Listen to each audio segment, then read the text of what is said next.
добро вечер Скопјани, добро вечер Македонијо. Како што знаете, се собравме денес да одржиме протест против криминалниот здравствен систем.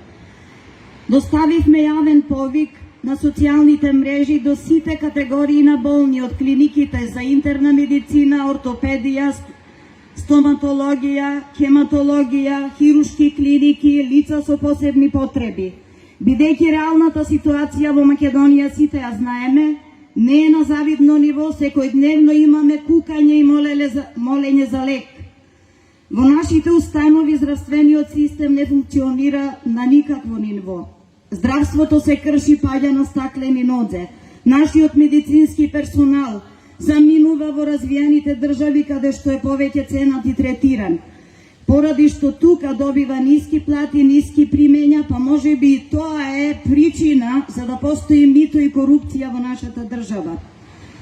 Друго што сакав да кажам, нашите пациенти воопшто немаат протоколи за лекување. Ова го потенцирам и го нагласувам, бидејќи доколку во сите дијагнози имаме протоколи за лекување, до тогаш докторот би одговарал што се случува во пациентот, се запишува во која минута, во кој ден е примен, што му е дадено и како се лекува според протокол. Приоритетните листи, тоа е забуна. Листите на чекање се исто така голема забуна, хаос невиден. Друго што сакав да кажам во здравствениот систем, ние имаме како да го излекуваме овој здравствен систем кој што се крши и пропаѓа на стаклени нозе. Имаме визии, имаме идеи кои што ги спроведуваме и сме во тек да го разработиме планот за една државна веледрогерија под капа на државата, која што ќе снабдува лекови од прва рака со што би избегнале 10 станици на профити. Така не би се богателе овие големите веледрогерии. Пациентите би биле задоволни. Битно ми е да кажам дека мора да постои меморандум за соработка меѓу држави. Например, ако во нашата држава не постои можност за одреден лек, пациентот да се праќа во соседната држава со тоа што би покривал нашиот здравствен фонд. Здравството се крши, кажав, на стаклени нозе, но народе, излезете од стигмата, зошто денес не сме тука. Ние пуштивме јавен повик до сите вас, до сите здруженија.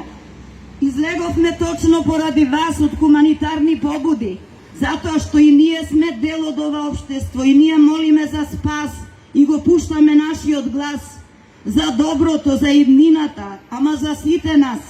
И ние сме постоечки потенцијални пациенти, што треба да се лекуваме во ова наше криминално здравство. Како што кажа господин Јорго, не може да се реши проблемот во здравствениот систем доколку се изгради некој си мамутски клинички центар.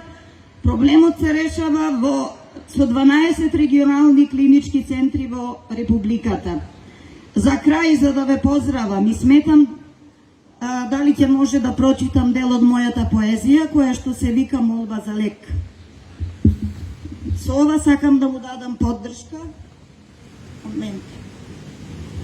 Мојата молба за лек ја посветив директно на сите страдалници, кои секојдневно се молат и умираат по болниците и човечки животи одат поради неспособноста на институциите.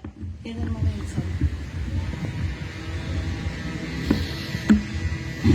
Мајко Македонијо, погледни ги твоите напатени страдалници, уморни од непреболчеда, на колена молат, жедни се, жедни за капката живот, што значи коленичот да ја добијат, за повторно животот да здрачи. Погледни ги твоите пилиња млади, со скршени кријуца и јанзи во гради, очи со поглед, болки и страдања во недоглед, грудки длабоки издишки носат, со голема мака се косат, паѓаат покосени од слана, сјајни души без мана, пусте животот со немање лек, пусто е се до солзи и лелек, до кога вака, До каде води најголемава мака? Ти не си мајка, ако ги оставиш така. Не си ни татковина што умее да заштити и сака. Ум и разум на сите души, лелекот на мачениците да допре до уши. Со ова сакам да го завршам мојот говор, да му препуштам говор на следниот мој говорник. Да ни е вечна Македонија, да живее Македонија!